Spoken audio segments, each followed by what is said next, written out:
So who have I got out there today? I wonder.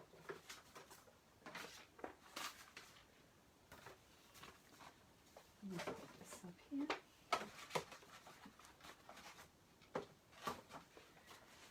There we go. Is there anybody out there?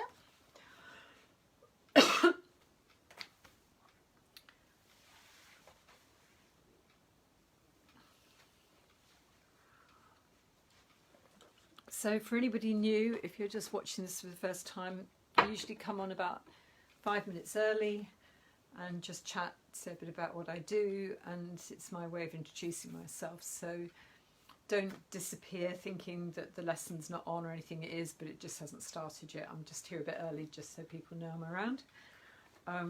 I do art classes, all ages, all abilities. And I'm doing a lot online by Zoom. I've been teaching someone this morning, teaching someone later this afternoon, you guys now. And I'm also downstairs doing a whole number of commissions at the moment. So hello Pamela, hello Sandy, nice to see you both. And so the lessons can be a full course. And then at the end of that course, when you've completed it, then I will hang your work in my art gallery, if you like, and on my website, and sell it for you as well. And so there's that option. Obviously they've got to be pictures we both, approve and arrange a price, etc. The art by those students who've done the whole course is usually quite incredible by the end. And just to explain, 3 hours on sketch and psychology, 3 hours on paintbrush technique, 3 hours on 3 hours on perspective, 3 hours on paint. This was the progress of a 10-year-old girl in 3 hours. The perspective lesson, even architects say they can't believe what they've learned. 3 hours on brush and paint technique. 5 lesson progress, 90-year-old stroke victim. 4 lesson progress, 50-year-old German lady. 3 lesson progress, 40-year-old Sri Lankan man. So it's absolutely nothing to do with previous talent. It's about having core understandings of the fundamentals. So today I did say paint, which is the first time I've said it because I haven't been sure if everyone's got it at home. So you basically need paint, string, I've got foil, cling film, baby wipes, all sorts of just bits and bobs basically, and paint and paper. You don't particularly need brushes, although you could use brushes as well. So if you've got some, I would grab them. Hello Emily, how are you? And we will start in just a moment. There's another 2 or 3 minutes to go. And some of the work my students have been doing lately is amazing. You can see it on Art Jeanni. Some of them have been putting it up. Also TripAdvisor. As I've said, this lesson has been for free for lockdown. My way of thanking the NHS, because my daughter works as an occupational therapist at the hospital and she's actually been on the coronavirus ward, so I'm very aware of it all at the moment. But I've not been charging for these lessons. The private ones where I can really help you, particularly with your own issues, are paying ones. And if you wanted to do anything about these lessons, then please donate something to the NHS. But soon I'm going to be changing what I'm doing. This week I'm here on Sunday, and then I think I'm probably going to start changing it down to only once a week. But for this week, I will do Wednesday this week, and then we can decide next weekend.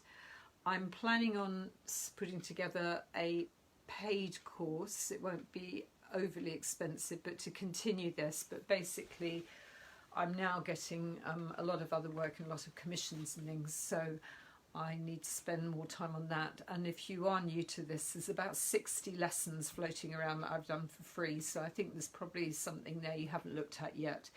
So I hope you've all enjoyed it. Please do put comments up on my Facebook and my TripAdvisor. TripAdvisor is Art at the Beach Newquay. Facebook is Art Jeanni, which is Jeanni, or alternatively Art at the Beach is my other Facebook. So yeah. Anyway, hello Morwenna as well. We shall begin. What I think I might do on Wednesday though is try doing this through Zoom instead. So, and live through FaceTime. So I might actually be putting a Zoom link up for you to link into. and then it will still be free on Wednesday because it will be me trying out the way of doing it. But I'll be feeding it up through Facebook at the same time. But as long as you're happy, then you will be visible on Facebook as well, doing whatever we do. So there's a thought. Anyway, moving on. So first thing today, I just realised I haven't put the full light on. Let me just do that. First thing today is you need 2 sheets of paper. And I always end up just using photocopy paper because I assume everybody's got that at home. But you can use anything, but don't use expensive paper. This is all just messing around stuff. Now I'm going to do it up against the board, so I'm likely to get a bit messy, but that way you can at least see what I'm doing. So I always use plastic food containers. Rather than throw them away, I use them as pallets because you often get them with things that you buy in the supermarkets and different things. So I use the inside of the lid as the pallet, and I use the bottom of it, either a flat one or a thin one, whatever they happen to be, for the water. So I put the water in here, and I put the paint on the inside lid of that, which I have that way up when I'm working. But that means when I've finished, I can throw the water away and then click the lid on top like that, and then the paint on the palette stays live. So that's a good tip. I've mentioned it before, but when I was a child, my one ambition was to be a Blue Peter lady. So I think me doing this in lockdown is the closest I'm going to get to it, but there you go. So this has been my version of being a Blue Peter lady. So I've put some water in my container. I'm going to put some paint on my palette. Now I'm going to use red and yellow. So I've got great big tubes of paint here. I've got much nicer paints I use when I'm teaching full-on painting, but I'm just going to use these that I use for some of the bigger events that I do. So I use a bit of those. So I've put some red and I'm putting some yellow onto my palette like that. I'm now going to take my piece of wool or string, and I think I've got a bit too much here, so I'm going to pull a bit of it off. And this is only wool because that happens to be what I've got. But as I always say, don't feel like I'm telling you to go and buy anything. I'm absolutely not. I'm saying use what you have around. And I'm going to lay this wool into the paint and get it all nice and painty. Now I'm going to leave one end dangling to keep somewhere clean for my fingers. And I'm going to use a paintbrush, but you could use a, I don't know, even an unimportant spoon, or you could use a lolly stick or a cocktail stick or something. I'm just pressing it into the paint. So basically it's getting all covered in paint, the string, apart from my dangly bit that I've left hanging out at the end. So the string's all now covered in paint. And I'm just giving it a good move around to make sure everything's got paint on it. I don't want to find that one bit did and one bit didn't. And using 2 colours is nice because you always get a more interesting effect with 2 colours. So there's my disgusting mess. I'm just going to turn the volume up a bit. There you go. There's my disgusting mess. I'm going to take this out, and you can see the whole string is now covered in paint. Oops, and you can see just how long it is. I think I've probably made mine a bit too long. Make sure you don't drip on anything important. And here's my sheet of paper. So I'm going to lay my painty string on my sheet of paper. And it doesn't really matter particularly how you do it. And I've got the clean end that I didn't get painty hanging out the end. Now you don't have to have it in the same pattern as me or anything like that, but that just happens to be what's happened to mine. I'm now going to get another piece of paper and lay that on top. So we've got piece of paper, piece of string. Now you should do this laying it down, but I'm going to do it here against the board so you can see what I'm doing. I'm just going to rub it on for a little bit first, and then I'm going to start pulling, holding the top of the paper together, pulling nice and gently. I can put my hand across it so it doesn't go too quickly. I'm pulling out the string.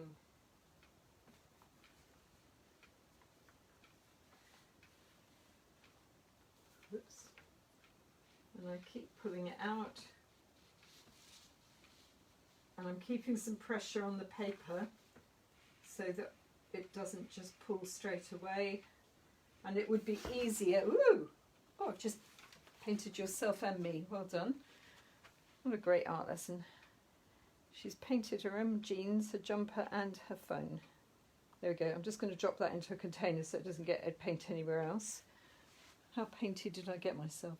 Not very. Okay, so I pulled out a piece of string. Now I could squidge this together a bit if I wanted to, but you don't have to. That's completely up to you. But actually I'm going to just a little bit. And then if I pull them apart, I've got the basis of two interesting patterns and potentially flowers. So when you've done that, you could let that dry. To me it looks a little bit like a lily. You could let it dry and then you could cut it out and collage it onto something, or you could do a bit more paintwork into it with a paintbrush and just sort of finesse it, or you could just leave it as it is. Now that one's come out like that, and I got two of them, so it's a bit like the old butterfly prints we used to do. I'm just going to do another one. I'm going to use the same piece of string that I just painted myself with, but that one didn't go as well as it might have done because I was holding it up against the table. So this time, up against the board, this time I'm going to put the string, here it comes again. I'm going to put a bit more paint on it on the palette again. And this time I'm going to wind it down across the paper a bit like an S. So I'm just going to get a bit more paint on it, just so it's nice and disgusting, like that. And then I'm going to lay it on my top sheet of paper, and I'm just going to angle you down a minute to look at the paper. I'm going to try it this way, so if I put you down like that. Now I'm going to go down with this in a sort of an S-ish formation this time. And if it isn't perfect, don't worry too much. Lay the other one on top. And this time I'm going to get a lot more pressure on it because I can push down, which was hard to do. So I've got my hand right across it, which hopefully you can see.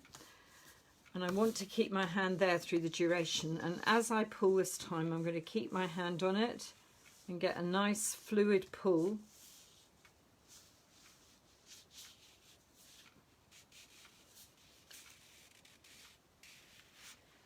And out comes the string again. I think possibly I would suggest having a slightly shorter string than I've got here. And you could experiment and maybe do your initials with the string or something like that. Now if I separate it out,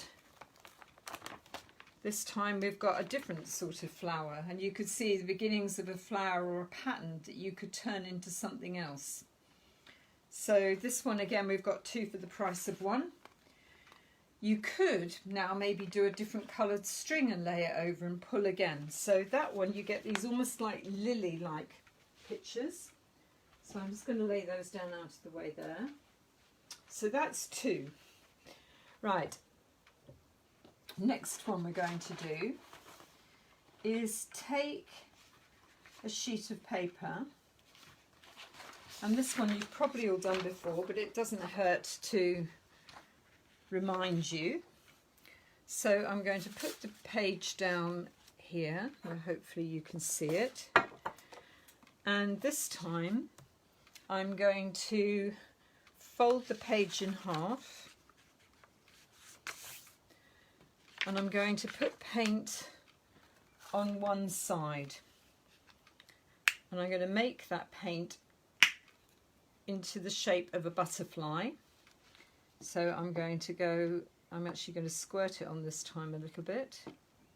So let me get the blue going. That's going to be the top of a wing there, and I'm going to have another bit of the wing down here. And a bit more around there for a wing. Now you can do it off a palette. I'm just doing it like this partly for speed so I can give you as many ideas as possible. I think some of you have watched me before know that I'm not so much about giving you the final outcome of exactly what your picture should look like. It's more giving you ideas of what you can do. So I'm going to put a little bit of red on this butterfly as well. So it's going to be a red, yellow and blue butterfly. And then I'm just going to grab a cleaner brush. Actually, this one will do. Actually, we'll get a cleaner one. And just dab it around to get the general shape of my butterfly. So I'm going to tidy it up a bit here, and I'm making the butterfly and then pulling the paint out to its edges a bit.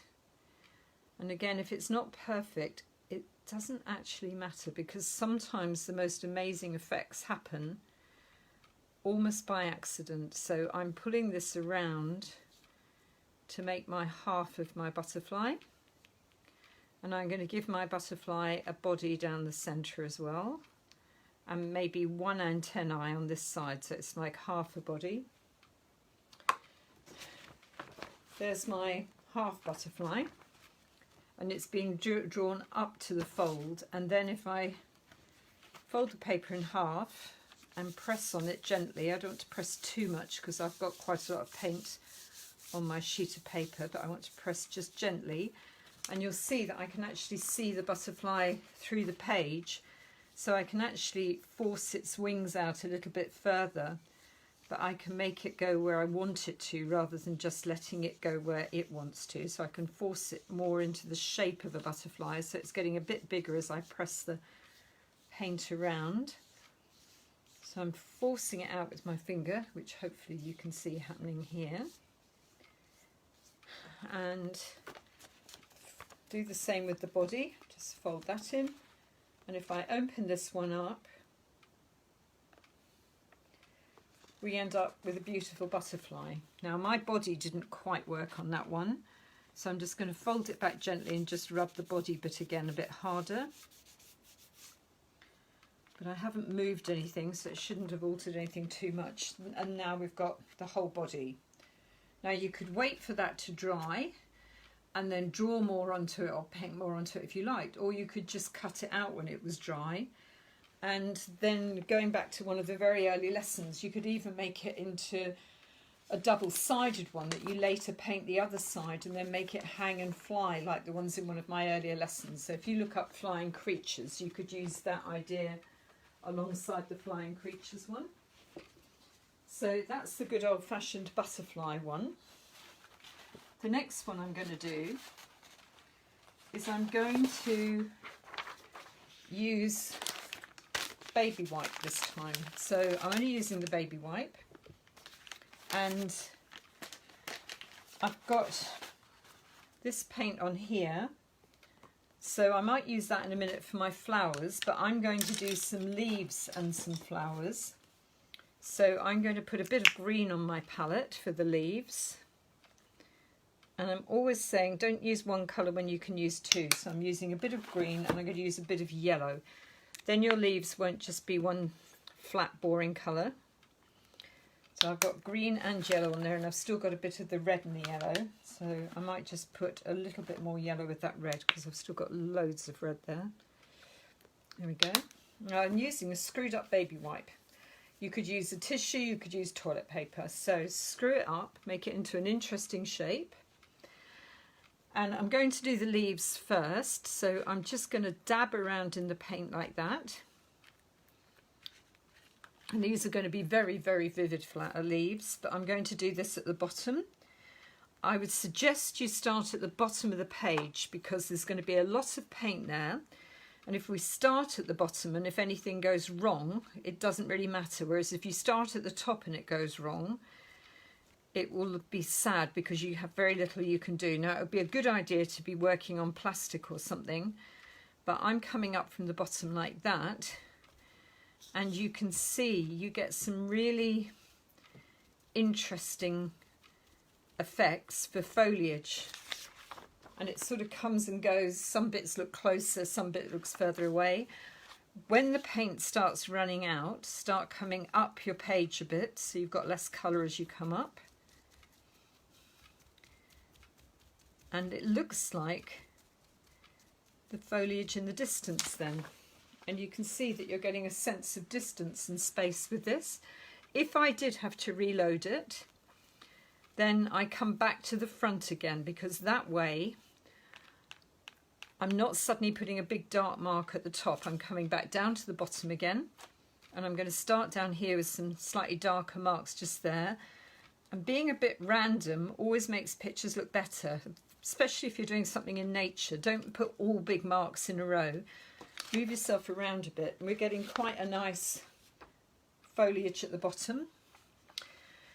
You could just carry on like that and put flowers on top of it. Or if you picked up a nice, I find square brushes work better like that. So it's square, not round. And that way then if I wet the brush, and I'm going to lay it down onto the green. I'm not poking it in like you think like that. I'm coming down flat onto the yellow and green. So I've got both colours on it, but only on one side. Where's the, sorry, I'm misjudging where the camera is. And then I'm going to touch it in the water, so it's going to run. A leaf or a stem grows up, so I'm going to grow from where I did the leaves at the bottom up and put a couple of, and I'm not going to keep reloading. And if one of the stalks ends up breaking halfway, it doesn't matter, because the light causes that sort of effect on things. So I'm just going to do a couple that are crossing over there, because that's always quite interesting. And we've got a couple of longer stalks coming out of the greenery now. I could put a little bit more dark green on my brush now, so I can make these ones slightly stronger again. And if I put a couple of them in, coming up and across, and again, it didn't quite work there, but I've left it half done. I'm not trying to make everything perfect, because I end up distracting you from looking at the flowers, which ultimately are what I want you to look at. So there's your grasses. If I've ended up with some really strong stems here at the bottom, I might want to just use my rag again, or my tissue, and just put a few more little clusters of leaves over where the stalk started from, like that. So it looks like then they're growing out of the ground. We've got that. And then last but not least, I'm going to get myself a clean tissue. Now again, I don't know if you remember, but a number of weeks ago we did paper carnations. So you could make a paper carnation and then actually dip that in the paint and actually rag or print stipple with that. But I'm going to use a tissue because I haven't, well, a baby wipe. What I like about wet wipes is they're actually, because they're wet, I know it sounds silly, but they hold their form and they're wet, so they actually move the paint a little bit better than tissue. But a rag or tissue will do. Now I'm putting some red and yellow on for the flowers. And now I'm going to print in a couple of flowers here and there onto my picture. And I could actually roll this up to even look like a rose or something if I wanted to. I've reloaded it, and if one of them hasn't come out exactly like you like, just add a bit more from another colour combination. Have some stronger, some weaker, have some in a little cluster all together like there, and have some more open apart, and you can start building up your flowers. Now if I do one more and I try and make it into a rose, how I could do that one would be to fold the tissue in half, or the wet wipe in half, and get myself an edge like that.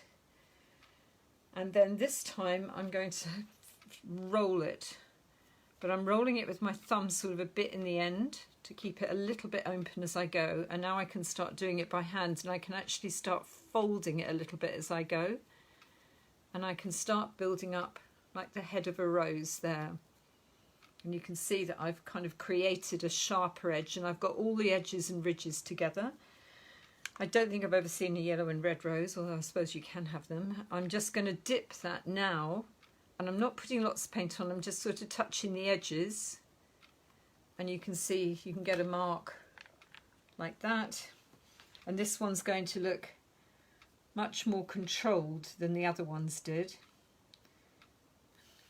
And you can see it's a different sort of shape. You could build them up as petals, or you could just do them as a cluster. or you could put it down as 1. Alternatively, of course, you could do your stems and that the way we just did, and then you could put little pieces of thread or cotton just like we did the lilies and pull that through to get lilies on the top of them. So there's another idea. And that one can go over there to dry. The next one I've got is, if you want to use other things around your house, I always find that cling film is quite interesting, because again you can gather it up and scrunch it up and make some quite interesting shapes, even if you were doing effects for wall painting. Another trick is to paint the whole sheet of paper or have coloured paper in the first place, so that you're not working on white paper. But I'm going to use the same colours again, but I'll do something.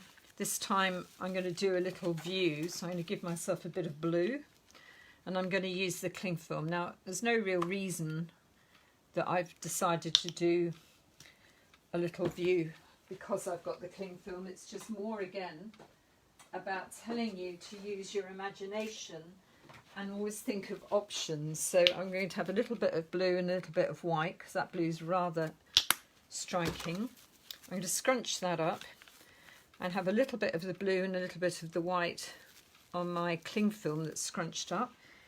And this time, using that, just dabbing even, I can start getting quite a nice sky. And I'm going across horizontally, because the wind usually takes the sky across horizontally. And if you use the stronger colours at the top, and then as the paint dies, either add more white as you go down, or let the paint die as it goes down, and you get more sense of distance then. So we've got my, this is some more white I'm just picking up now. So we've got, it looks like a windswept cloudy sky, all done just with cling film and 2 colours on there. One of the strangest things is when you let things just emerge, they're often better than the things you overthink about. Now, because we're right back in the distance, I'm going to use the sky tones that are still on here with a bit of my green, because I don't want the green to brighten the distance. I'm going to let a little bit of the blue go on there as well. So I've got the colours that were on there already, plus a bit of green now. And now I'm going to do the most distant hills. And I'm doing that again by dabbing, and it stops me going into very strong lines too soon. And if you wanted to smooth out the horizon line, you can always use your finger or something with all this, but you still get some really nice effects. So we've got a nice distant hill. As we come forward, everything's going to get bigger and stronger. So I've now put more colour. And I'm going to come down now and kind of get the second row of hills and trees. And having a number of colours on your rag or your baby wipe or whatever you're using gives you nice effects. And you can see you're almost getting something a little bit kind of almost Monet-ish coming forward. And as we come forward again, I'm going to get even stronger, even brighter, and bring the next layer of hills right into the front. And I'm almost letting some of the paint mix on the paper. I'm not trying to mix everything on the palette. And then just get the front bit even stronger. And with any luck, you can get an effect that's almost like you're looking into the distance over hills. And if something's like this one's possibly too strong, if I just dab it a bit, there again, now you've got more like 3 layers of hills coming towards you. Then again, you could go in and let it dry. You could do your flowers on top. You could do a tree on top. We did a whole lesson about trees earlier on. But it's quite a nice way of getting a background. So you've got that option. Another really quite good fun thing to use is foils, which we've used in other lessons. And that you're going to get something far more angular. And let's have a quick look at that. And then I'm going to show you how you could finish anything off. So we could be making flowers, butterflies.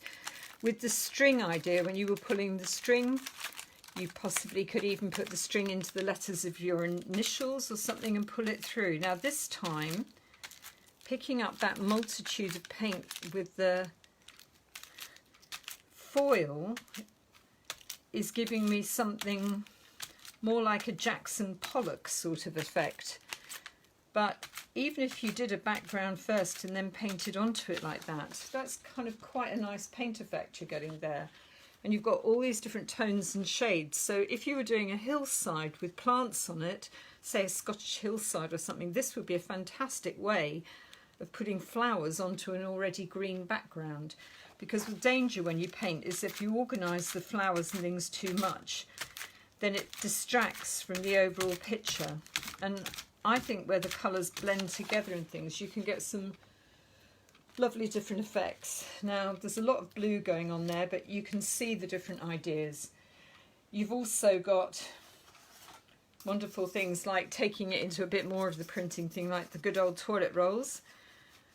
And you could always twist your toilet rolls into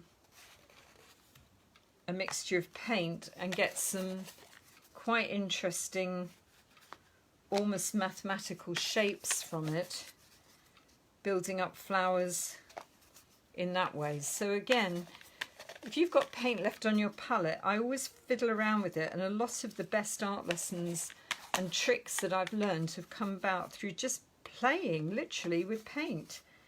And it's amazing what sort of things you can start coming up with. Now obviously they could be one colour if you had one colour on your template. You could fill in things, you could go back to folding it again. So even with this, if we then folded it, I expect we're just going to get something of a mess. But as a background, it might actually be a fantastic starting place. So if we open that up again now, that might be a background for a picture on bubbles or something that you could then bring in front of it. So there's all sorts of ideas, but it's basically about using items around you and letting the paint start the work for you. Now when you've done that, you could cut pieces out and collage them together, which we've done in one of the other lessons, but you'd be making like your own paper. Or alternatively, like this one, if you can see, I've gone in with a pen when it's all dried and started working on the design in pen and ink on top of one of these very strange backgrounds. And you can get some really beautiful pictures and even like kind of book illustration ideas from that. This is one with like the lilies again. And you can see here how by pulling the string through, and also try different things, like some fruits come in those like net bags. Try painting a net bag and pulling it through and things. And this one was one with the background and then messing around with the whole butterfly idea and folding the page then down the middle to get that. And then again, you could come in with your marker pens and actually start overworking it. Now, a number of the famous artists used to do things like that. So they would have a design of something they were going to do, but they let the background be this. It's almost like when you do the watermarks in a tray with paint and oil on the water, and it's like the old front and back pages of the beautiful books. So anyway, I hope that you've enjoyed it. I'm sorry if the camera just moved, someone said it did, but I hope that you've enjoyed it. Basically, you can get different things like this, the lilies. With this one is the flowers, and then going in and hand lining in bits and pieces and patterns and textures to the picture afterwards. And then we've got all these other ones where we've used rags and sponges to get distance and kind of basic effect that you could then put a more elaborate tree or something in front of. Butterflies, by doing the old-fashioned putting the paint down and then letting it, when it's dried, you could put some ink work on top of that one as well. And we've got the lilies that we did at the beginning, and then also these flowers using ragging and different things as you go. So I'm sorry if the camera moved. I hadn't realised my mechanism started not to work, so it might have been, but I didn't realise, so I do apologise. Anyway, I will put an advert up about Wednesday and if you're interested in the other lessons, as I said, you can find those. Those are full-on formal art, perspective, sketch, psychology and paint. Very different to what I'm doing here, because the free lessons are me doing something very, very different on these. So I'm not intruding into the serious lessons that I do, but I'm just giving you ideas to go and play with. So it could be anything. Toilet rolls you print with, rags, baby wipes, tin foil, cling film. Just have a bit of fun and use up the remaining paint. And sometimes even the palette itself is quite interesting at the end, a bit abstract as well. So there you go. I hope you enjoyed it, and I will see you all again soon. Enjoy your afternoon. Take care. Bye.